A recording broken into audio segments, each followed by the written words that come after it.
Hi all. अभी हम देखेंगे CTET again Jain 2024 booklet number P question number 38। Right. तो इस क्वेश्चन में जो हमसे पूछा हुआ है वो हमसे बोला हुआ है कि like the length of the parallel side of a trapezium are 11 parallel side of trapezium are 11 centimetre and 25 centimetre.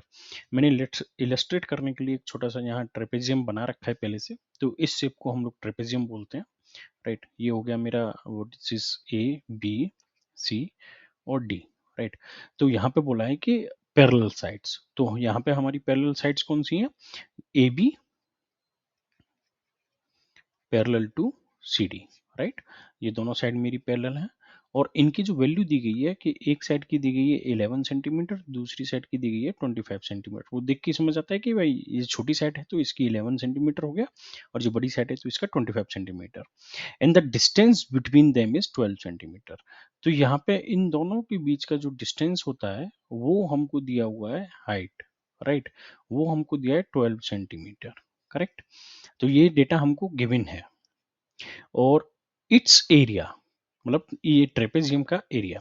तो ट्रेपेजियम के एरिया का डायरेक्ट हमारा फॉर्मूला होता है कि area equals to A plus B divided by 2 into H.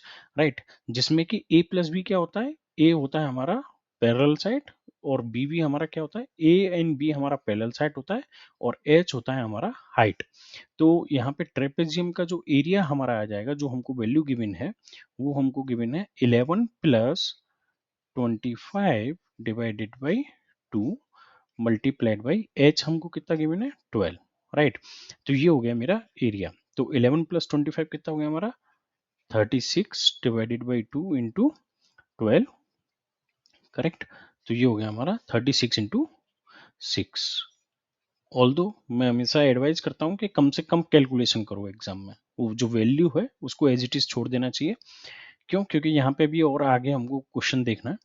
Area of the rectangle. Right, इसका जो trapezium का जो एरिया निकाला है हमने, लेट्स से 8TZ। राइट, वो किसके इक्वल है? Whose sides are in ratio 3:2। तो अब यहाँ पे इन्होंने बोला है कि एक कोई रेक्टेंगल लेना है हमको। करेक्ट, तो एक मैंने कोई रेक्टेंगल लिया। राइट, इसकी माना ये हो गई एक्स और वाई, इसकी ये दो साइड्स हैं। उनका क्वेश्चन में जो गिवन है, इसकी साइड जो रेशियो में है रेक्टेंगल की sides of R T is to 3:2 ratio. तो माना मैं इनका कोई कॉमन रेशियो ले लेता हूँ। कॉमन रेशियो मैंने ले लिया पी। राइट, तो एक साइड हो गई मेरी 3p और दूसरी साइड हो गई 2p। राइट, तो लेट्स एज्यूम ये होगी 3p और ये होगी 2p। तो किसी भी रेक्टेंगल के एरिया का फॉर्मूला हमारा क्या होता है? Area equals to length into breadth. Right, तो ये हमारा हो जाएगा 3p इंटू 2p। तो ये हमारा कितना निकला है? 6p square area of R T. Right, तो यहाँ पे हमको दिया हुआ है कि the area is equal to the area of rectangle, यानी कि ये दोनों ए टी जेड और ए आर टी, ये दोनों हमारी वैल्यू क्या है? आपस में इक्वल हैं। तो हम यहाँ पे इसको यहाँ पे इक्वल करेंगे। A T Z equals to A R T. तो ए टी जेड की वैल्यू कितनी है? 36 इंटू 6 और ए आर टी की 6 इंटू पी स्क्वायर। तो ये 6 कैंसिल हो गया, इसलिए मैं कहता हूँ कम से कम कैलकुलेशन करो, क्योंकि मैक्सिमम वैल्यू जो है वो कैंसिल हो जाती है। तो पी स्क्वायर इक्वल्स टू 36। तो इफेक्टिवली यहाँ पे हम देखें तो हमारा पी का वैल्यू कितना आ जाएगा आपका? p इक्वल्स टू हो गया root of 36, that means p equals to 6। Although root की वैल्यू आप प्लस माइनस में लिख सकते हो, बट यहाँ पे क्योंकि हम मैग्नीट्यूड की बात कर रहे हैं, एरिया की बात कर रहे हैं, तो area can not be negative. हम नेगेटिव में एरिया थोड़ी लिखेंगे, एरिया हमेशा हम कैसे लिखेंगे? Positive value. पॉजिटिव एरिया है 6 मीटर स्क्वायर। राइट, और सेंटीमीटर स्क्वायर जो भी हमारी यूनिट दी हुई है। तो हमारा p की वैल्यू आ गई 6।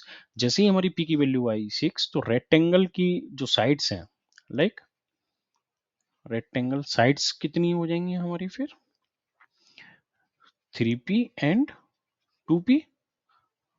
राइट, तो ये वैल्यू हमारी कितनी हो गई? 3 इंटू 6 एंड 2 इंटू 6। तो ये कितना हो गया? 18 एंड 12। तो ये हमारी रेक्टेंगल की साइड्स आ गई। अब क्वेश्चन में आगे हमसे क्या पूछा हुआ है? What is the perimeter in centimetre of rectangle. अब हमसे रेक्टेंगल का पेरीमीटर पूछा हुआ है, तो कोई भी ऐसी ज्योमेट्री जिसका हमको पेरीमीटर निकालना होता है तो अपन क्या करते हैं, सम ऑफ ऑल साइड्स, राइट। या फिर आप डायरेक्ट फॉर्मूला भी लिख सकते हैं, लाइक मैं डायरेक्ट अगर पेरीमीट्री का फॉर्मूला लिखूं तो 2 इंटू मैं क्या कर सकता हूं, इसकी लेंथ इंटू ब्रेड्थ कर दूं, तो 2 इंटू लेंथ कितनी है 18 और ब्रेड्थ कितनी होगी आपकी 12, right. Two L plus B होता है, सॉरी एल इंटू बी नहीं, एल प्लस बी सम करते हैं हम सबका पेरीमीटर निकालने में। तो 2 ये हो गया 30, तो फाइनल आंसर कितना हो गया मेरा 60।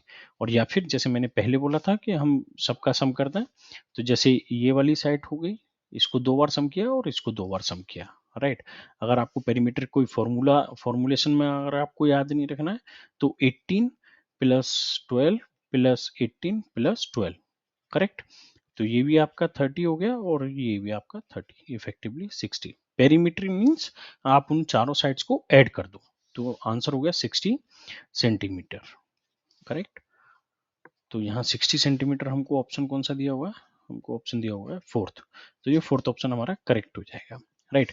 अब लेकिन ट्रेपेजियम का जो एरिया, जैसे ये मैंने ये फॉर्मूला डायरेक्ट यहाँ पे लिखा हुआ था आपको समझाने के लिए, इसका भी डेरिवेशन होता है, तो मैं उस डेरिवेशन का लिंक आपको इस वीडियो में दे दूंगा, तो आप वहां से समझ सकते हैं कि हम लोग इसको कैसे डिराइव कर रहे हैं और कैसे समझ पाएंगे कि ये एरिया का फॉर्मूला एग्जैक्टली आ कैसे रहा है, राइट। और अगर आपको इसके अलावा कोई और डाउट हो तो please feel free to comment और let us know. Thank you.